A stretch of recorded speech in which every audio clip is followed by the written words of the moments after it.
Have you been curious about our upcoming fall series for adult ADHD and adult autism and ADHD? Well, stay tuned to find out. I'm going to go through all of the details of what to expect. So this term I've decided to do it hybrid. So that means we'll alternate weeks. This will happen every Sunday, and we'll have in person, and that will happen in the morning, downtown Vancouver on House Street. The location will be disclosed after you register, but it's close to public transport. And then the next week, it will be online in the evening at 7 p.m. and we'll alternate weeks. So just check out the outline. And the outline's also posted in the bio. In addition to the support group discussion topic, there will be a 10-minute teaching component at the beginning of every single class. And you will receive printed out PDFs, which I will hand to you, as well as an emailed copy of PDFs to accompany this small teaching segment. This class is always about growth at your own pace. So take what you like, leave the rest. There is never any pressure, but there is always opportunities to learn. Here's a little sample of something you might receive. It's called Eat the Frog. And of course, it's important to be detail-oriented. I also make ones that are simple to be printed out daily. And now you understand a little bit more of how my neurodivergent brain works. Next, we move into a facilitated discussion.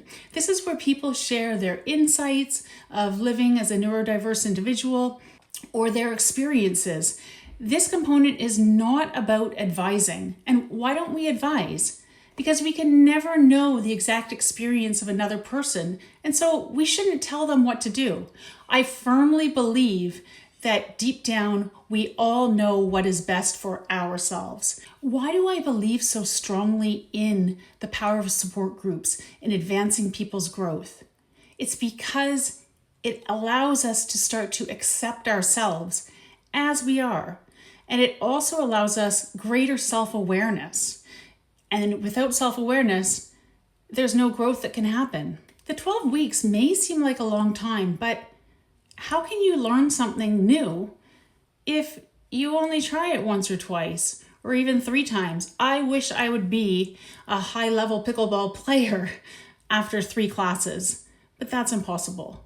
So this is why I do the longer support groups. And it allows people to get really comfortable with each other because it's the same people showing up week after week. And you know what also helps with showing up week after week? Friendships naturally develop because you're in the presence of other people. And these are supportive people who are probably coming for the same reason you are, to understand themselves better manage their ADHD, and create positive connections in their lives.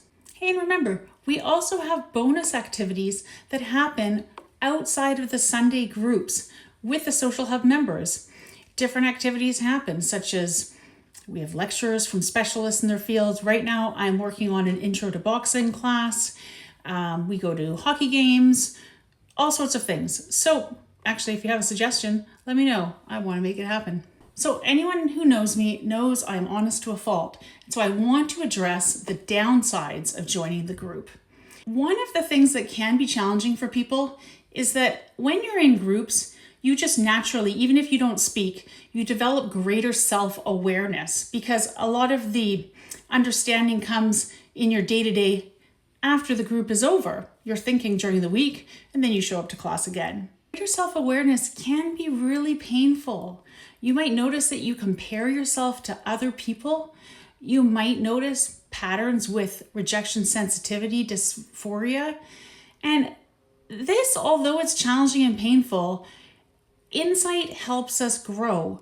And these are things that you would take to a therapist and be able to dig in deeper in order to keep accelerating your growth and understanding of yourself. The other challenge is managing your expectations. No one person or one group should be your everything. So there'll be times that you don't like everything that's said or done in the groups, and that's okay. This is to be expected. But I want you always to be a critical thinker. Support can and should come in many different forms. Don't only rely on one thing or one person to be your everything. So you've heard a lot. This has been the longest post ever. If you still want to check out the Vibe, we have a free support group on September 9th, which is a Wednesday. It's in the evening online. So sign up on the calendar. It's free to come check out the Vibe. I would love to meet new Social Hub members. We already have a lot of signups, and I'm just so excited about this fall group that's going to be happening. So if you have any questions, never hesitate to reach out to me. You will never get a reply from a bot. It is always myself.